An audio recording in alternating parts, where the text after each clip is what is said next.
Hello, a day with Caleb. We are back with a Walmart slash eBay pickups video, and this one is long overdue. We've had these in the pile a couple weeks, maybe even months, really.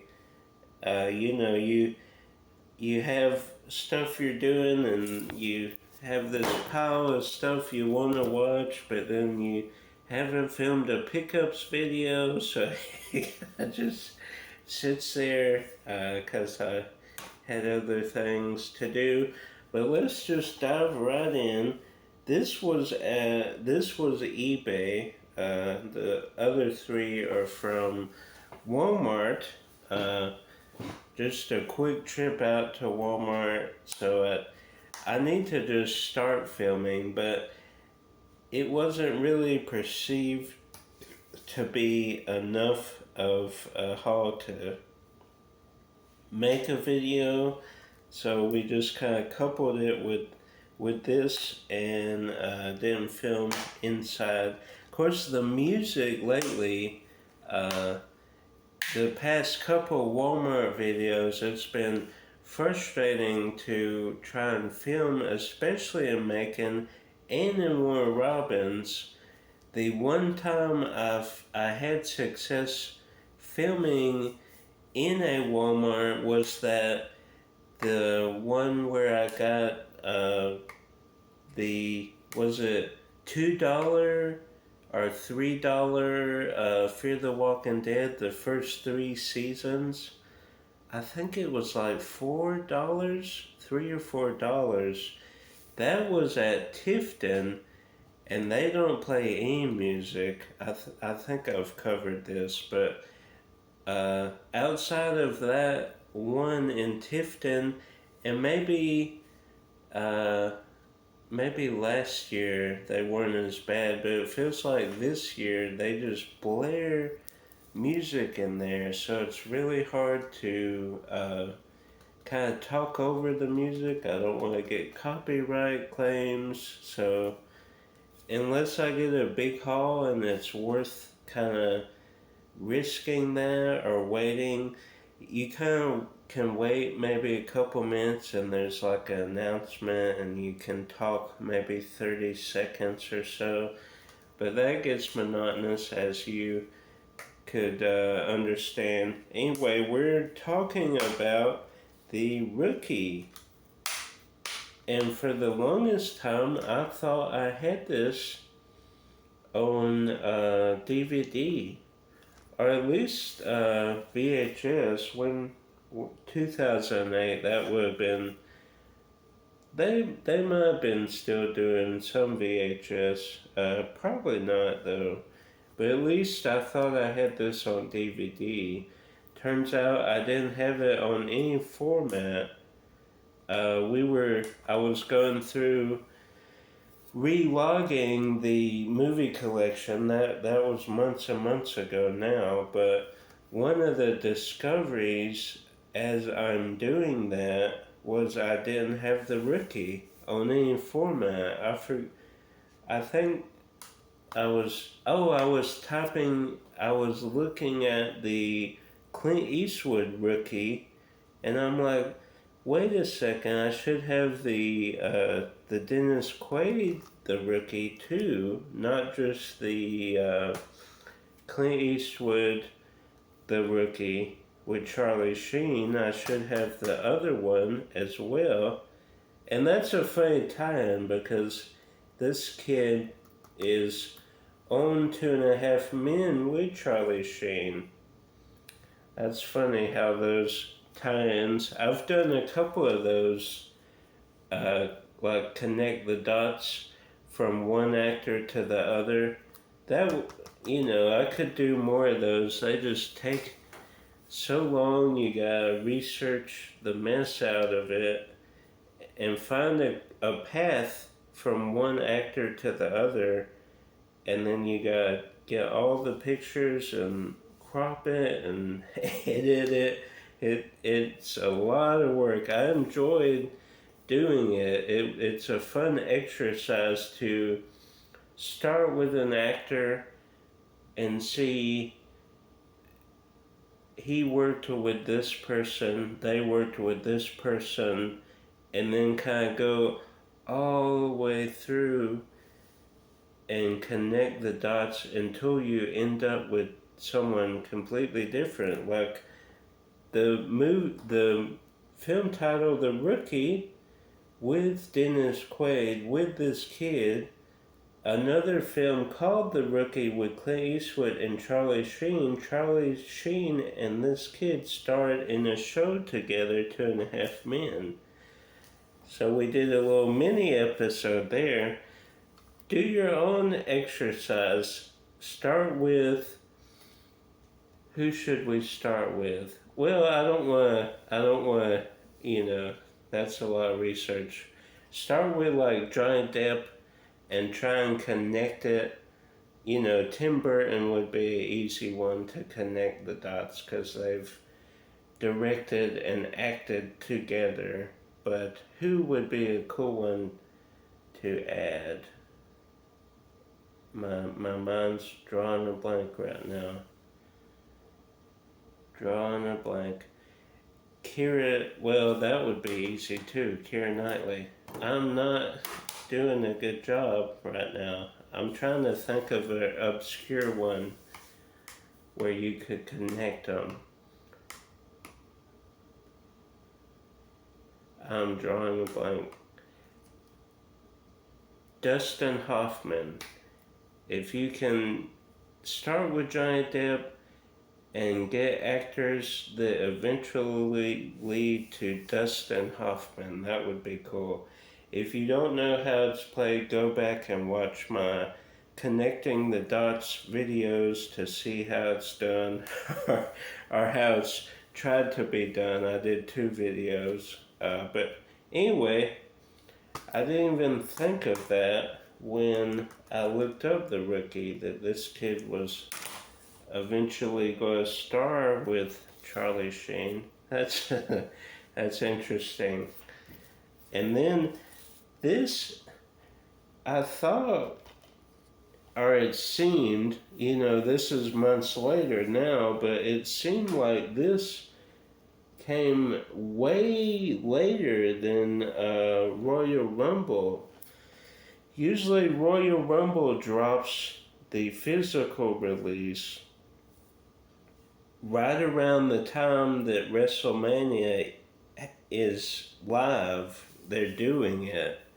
And then WrestleMania comes out 1 or 2 months after that release. Usually they're a couple months apart, but this seemed like it was, like I almost forgot about it, like it was that far apart. And then, now waiting months after that. But good to have Cody Rhodes back, the American Nightmare.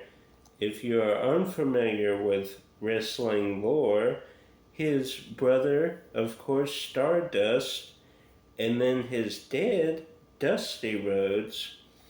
So a bit of a wrestling legacy, and he went off and, of course, started AEW. I believe he was a co-founder. I could be wrong. He started AEW to kind of rival AEW, and they did a good job. Maybe the new coming of WCW, not as cool. Nothing can be as cool as the Wolfpack and the NWO, in my opinion. Maybe some will fight me in the comments on that, but and Sting, such an iconic character. Of course, you could juxtapose that with The Undertaker and that iconic match with Mankind. One of the only times I flipped from WCW is when Undertaker took on Mankind and threw him. I thought he was gone. I thought Mankind, there's no way he could have survived that. such an iconic match. We actually left from a sleepover with a couple of our either church friends or school friends. Uh, they didn't watch TV, or they had like it was like a 7 p.m. curfew or 8 p.m. curfew. It was really weird. And this was on a Friday. You know, I could understand during the school week, you want your kids to go to bed early so they can kind of be productive in school. We we we were productive in school. We would switch classes a lot since we were twins. That was easy to do until our mom got a job there and kind of ruined that for us. Uh, I wouldn't say ruin. You know, we had our fun during those first couple years. But where was I going with that? Oh, you know, there was a distinct line WCW and WWE or WWF whenever you started. But good to see Dusty. I'm sorry, Dusty's is dead. Cody back in WWE. I don't know what that means for AEW as far as the future, but pretty cool. Excited to check out these matches. I don't watch WrestleMania live. I would like to go one year. That would be cool, just to kind of soak up the atmosphere and say I've done it one year. That would be neat. But normally I just get the DVD, pop it in, and watch it. So, but this one kind of blew my mind a little bit. All Quiet on the Western Front. For those familiar with film history, this was a movie in the 30s. I think 1934. I could be I'm probably mistaken. 30s or 40s, I believe. Early in film history. Yeah, I want to say 1934. I know Dracula was 1931. I think Bride of Frankenstein was 34. But comment down below if I'm wrong. I will totally admit that I'm wrong. But for some reason, 1934 sticks out. That could be wrong. Anyway, they remade it kind of from the other side, if you will, the other perspective.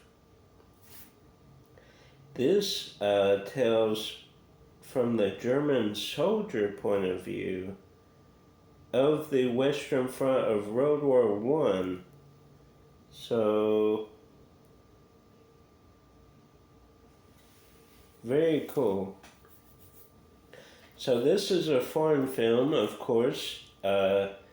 German is the main language in this. So for those that don't like to read subtitles, you might get kind of turned off by this film. But visually stunning. And, I watch anime. I watch a lot of foreign films, so I'm used to kind of reading the subtitles and kind of trying to piece together the story. So not a problem for me. And a lot of continuous shots. I love to kind of research the continuous shots. A recent example is Birdman.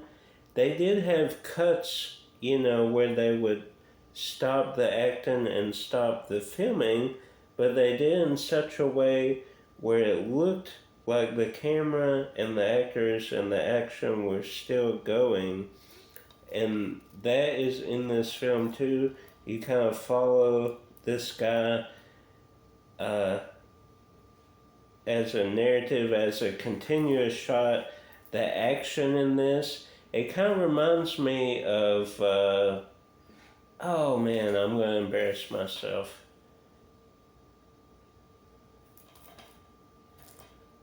Man, okay.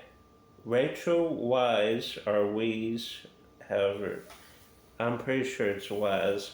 She is in this film, Jude Law's Enemy at the Gates. Wow.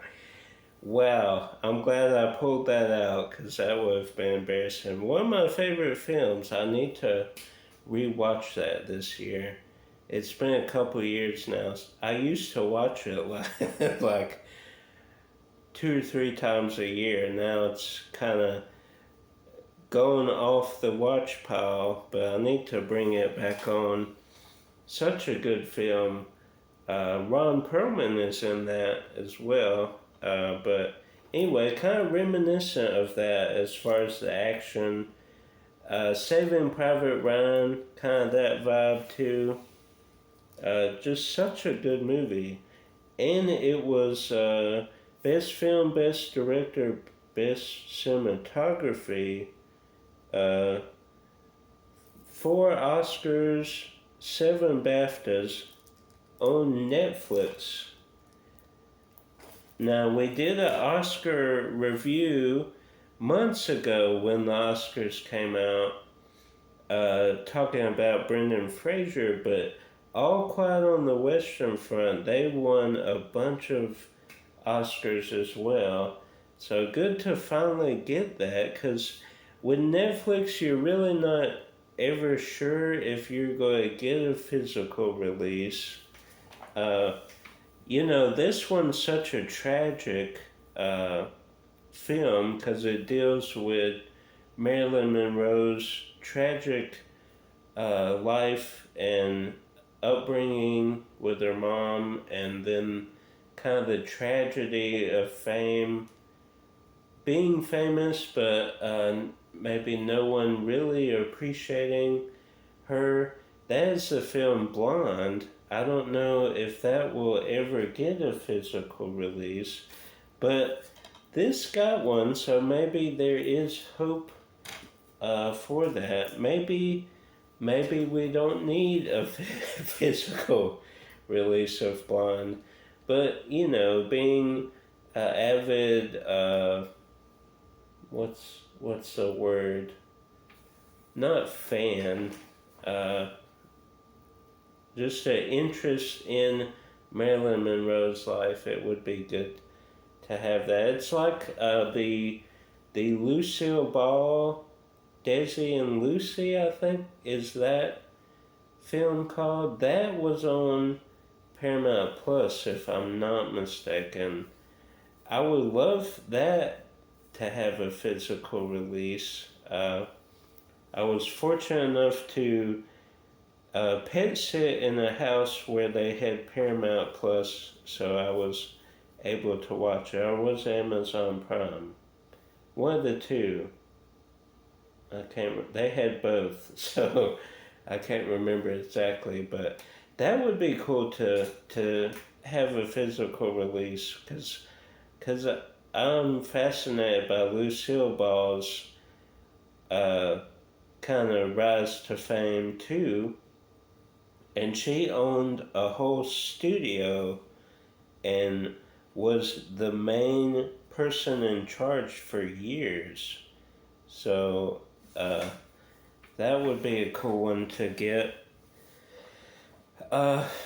There's tons of stuff on Netflix and Disney. All these streaming platforms need physical releases, but there's no way they would ever release everything in their catalog.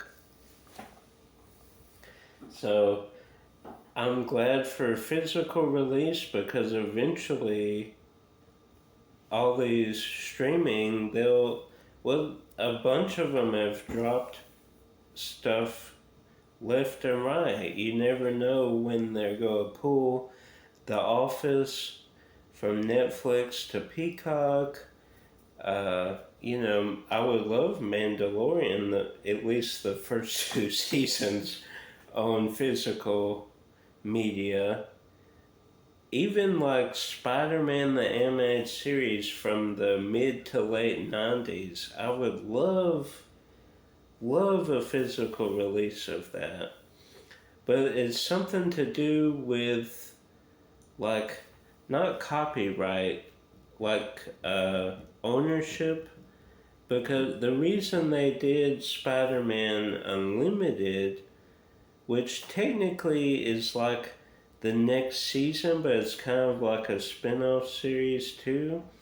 The reason he went to space and had all these like alien characters is there was a new film company and the rights to certain characters were lost. So it's a weird kind of legal battle. I guess they're still up in the air with that. I would at least like the first main section, like the first, was it 5 seasons of the animated series? I believe so. But like they released X-Men the animated series, so that was around the same time. Somehow legality somehow overrides physical release, or they just don't want to deal with it. Like Crossing Jordan, they used a lot of at the time current songs, and now they can't release past season 1 because of all the copyright music that they have throughout the series. So they couldn't release seasons 2 to 6. And we could do a whole video on physical media and releases that we want to happen. Think back to the 90s shows, Fillmore, Void in Space. They have released some. Road Rovers was an archive release. Static Shock was an archive release. There's been a couple, but think of the iconic shows. Cowboys of Moo Mesa. Who remembers that show? SWAT Cats got a physical release. Gummy Bears. So maybe 50-50 on physical media release versus not released. Anyway, we're on our last movie here. I'm just rambling on and on. Woody Harrelson, in my opinion, the man can do no wrong. There may be a couple that are not quite up to par, but phenomenal actor. And this, is the underdog sports movie where a guy's in trouble with the law and he has to go teach these underdogs how to play the game of basketball. And of course, this one holds a special place in my heart because I have a cousin with Down syndrome. So this is very close to home. I did read up on the film. I haven't watched it yet, but there is some language and crude stuff. So if you do have young ones or kids or people that you might not think might can handle that, I wouldn't recommend it. But I do love a good underdog story. And this type of film, you think of like the Peanut Butter Falcon, Eddie the Eagle, that Rebound. Who remembers that film? So hoping this is good. Like I said, I love Woody Harrelson, And the commercials look good. Oh, I just realized this was a Farley film. Not both of the Farley brothers, but Bobby Farley. Comment down below who the other Farley brother is. Bobby and oh, I forget, but I didn't even realize that it was a Farley film until just now. Interesting. So I decided to check that movie out finally. Again, these have been in the pile for a couple of weeks now, so hopefully we can get those open and logged and get them watched and put on the collection shelves. Hope you enjoyed it. If you've seen any of these, comment down below your thoughts, especially the All Quiet on the Western Front. Do you like to do foreign films? Do you like to read subtitles? Do you like anime? Because I do foreign films and a little anime. I don't go crazy with anime like Dave does. I enjoy anime. It's just not something that I have to be like fully invested in. I do occasionally Death Note, Dragon Ball, Yu-Gi-Oh. There's a few of them. Death Note. I guess One Piece, that would be considered anime, I guess. Pokemon, even though Digimon is better, and I will stand by that and fight people in the comments. But Detective Pikachu, that was a phenomenal film. Got them level to me. Of course, Digimon kind of faded a little bit after season 3. Then they went in this whole weird direction with like new kids and like new digital monsters. So potato, batata, tomato, tomato. I enjoy both of them, but that theme song by Digimon, oh, I know a Pokemon theme song is iconic, yes. And that game, Pokemon Go, that caused a lot of controversy. Well, not controversy. People were like walking into like people's houses, like trying to collect Pokemon and like going through rivers, and it was it was interesting to watch there the first couple years. I think it's died down a lot, but hope you enjoyed. Like, subscribe, share with the movie Pokemon Digimon anime Woody Harrelson lover. Until next time, catch 'em all and keep collecting.